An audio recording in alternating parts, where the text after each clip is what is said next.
Tonight we're reviewing another Amazon special. This one cost me $699, but for 5 kilowatt hours, that's incredibly cheap. And this one doesn't look that bad. This has the same screen from the Vatier, pretty standard terminals that are on UL listed batteries, and a UL listed DC rated circuit breaker. Now you'll notice it's pretty narrow compared to most server racks. It's only 13 inches wide. Most server racks are 17.5 inches, so this will not fit most standard server racks. And it says it can do 200 amps. Really? With these little tiny terminals? So I tested it with 200 amps in my new cycling machine.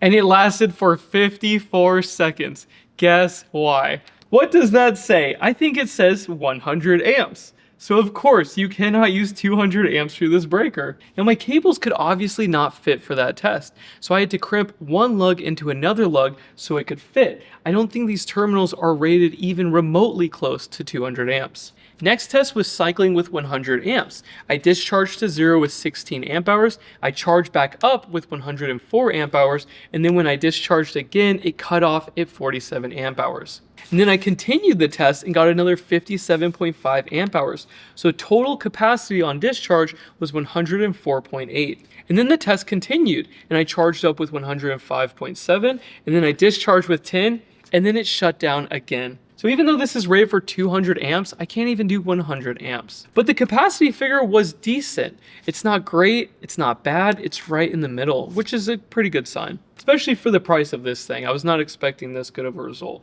Now time for the fun part. We're gonna open it up and see if there's any surprises inside. Pretty messy heat shrink job going on over here. Nice little rat's nest. And the BMS, unlike other server rack batteries, does not have an inductor, so there's no current throttling. It does have a Bluetooth module.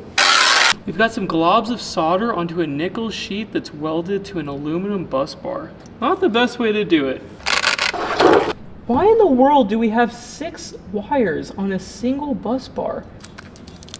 The 2 temperature sensors are connected with tape. That's not how you do it. There's only fiberboard on the end, but there's nothing between the cells. That is not good. I haven't seen a battery like that for a long time. I think I've seen enough. This is not a good battery, guys. Now this battery was the cheapest one I could find on Amazon, and it is not worth it. For $150 more, you can get a UL listed battery to 1973 and 9540, which you can permit and legally insure your house with.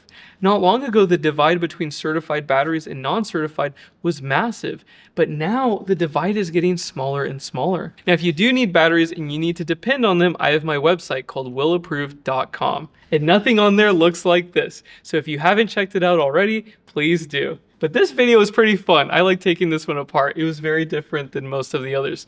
Thank you so much for watching, and I will see you in the next video. Bye.